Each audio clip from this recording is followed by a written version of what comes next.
something exciting. A new tool. Every maker's dream. It's like Christmas when you get a new tool. And I got one. I've been wanting to get this for a very, very, very long time now. And it's like any tool. I need a new tool. Here's the new tool. No, not really. This is what the new tool's replacing. This was my first chop saw, which was a Ryobi chop saw, which sucked. Bottom line. I know everybody's opinion is a little different on tools. I look at it as I'm always looking to improve the tool. And this is one of the tools that needs to be improved. The reason why I need to improve this because this just sucked. I do a lot of projects with plywood, and the hardest thing to do is to cut plywood on a table saw. It's tough trying to handle a 4x8 sheet of plywood. So normally I cut them down a little bit smaller to be able to manage them a little bit better, but even sometimes some of the cuts I need to do on a sheet of plywood, it's tough to do on a table saw. You need to be able to have a circular saw to give you some nice precision cuts. Now, I used this thing and it sucked.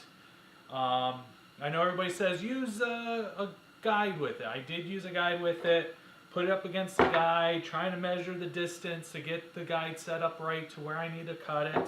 And then if I hit a tough spot, you know, a void or something in the plywood, this thing would veer a little bit, or just from the power of it will veer off from it. So I never could get a straight cut with it no matter what I did. I mean, it's perfectly fine if you need quick rough cuts. And then on sheet goods, normally I buy my plywood at Home Depot because they could cut the plywood for you. So I was doing that sometimes to get them to cut a couple of them to make it a little bit easier for me to manage to the table saw. But even that kind of sucks because they don't give you good cuts. They're great for doing rough cuts, but also I don't want to be needing to get my plywood from Home Depot all the time, because I do have a plywood place right here in Connecticut that supplies all the lumber yards with plywood, and I have an account with them so I can get good quality plywood from them. So I needed a better tool than this. So I kept looking around, and I finally found one that I was able to save up enough money for and get. And it came today at Amazon. This worked out really, really good for me. And that was just because I had a whole bunch of stuff going on for Christmas. Got some really high-end gift cards for Amazon. I was doing another job and I ended up getting a $250 gift card plus some other odds and ends jobs I did. And I was able to get this. My first Festool chop saw. This is so... I didn't even know it actually came with these cases. I thought you had to buy these cases extra. But this is my first Festool I've owned. So now I'm going to get rid of all my tools and this whole garage is going to be Festool. There's nothing better than Festool. Nah, no, that's not going to happen. This will probably be my only Festool, unless Festool wants to sponsor the channel. Give me a call. Always need a sponsor. And supplies me with their tools. Festool's a great tool. I know a lot of guys use them. They love them. My problem is they're extremely pricey. Extremely pricey. But when I was looking at miner saws, not miner saws, when I was looking at chop saws and looking at reviews and getting feedback from everybody, and for the best dollar for your bang for your buck kind of deal, this ended up being the best deal. I mean, for $660, you get the saw, you get a piece of track, which is a 55-inch track, I believe it is. And it comes in this nice container with some nice cables, and it even comes with a very high quality blade, supposedly.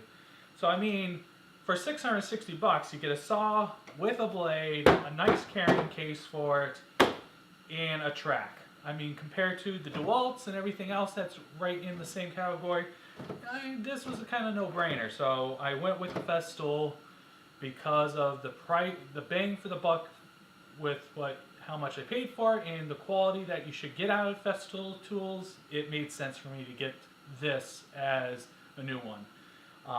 So I got this from Amazon, and then I did go to my local tool store, picked up another piece of track because I got a lot of projects that need to be cut using plywood. So this tool is now going to let me get some of these projects done. So I got 2 tracks so I could cut a 4x8 sheet. And then of course you have to have these special connecting rods to connect the two. And there's a lot of different clamping options. It's insane. So I had to spend, I think there were $250 for the additional track with the accessories and the clamps to be able to do this. So I ended up spending a little bit more money with that. But, I mean, everybody raves about Festool, so this should come out very, very good for the projects I need to do. So now I have no reason why not to do the projects, because I kept saying I don't have a good miner. Because the thing I like about these is they ride on the track, so it's not going to veer off and stuff like that. You're able to get more precise, accurate cuts with these. So this is what I ended up buying. So now I got something to do this, and I'm not going to convert this shop to all Festools and get rid of everything. I look at it as I buy the tool that will do the job the best for what I could afford. So like I did, I first started with the Ryobi because that's what I could afford at the time, and then I saved up a lot of my money to be able to get this Festool, and the same thing with any of my tools. You're going to upgrade your shop throughout time to what your budget has and what quality of work you're trying to do. There's a lot of different variables. So in my shop, I mean, I got Craftsman, I got Jet, I had DeWalt for a while. Actually, I still got some DeWalt stuff. Ryobi, I got a mix of everything. So in time, I try upgrading it. So this is my big upgrade here. So let's definitely get some projects done with this Festool, and I'll let you know how this thing works out. I'll see you guys next time.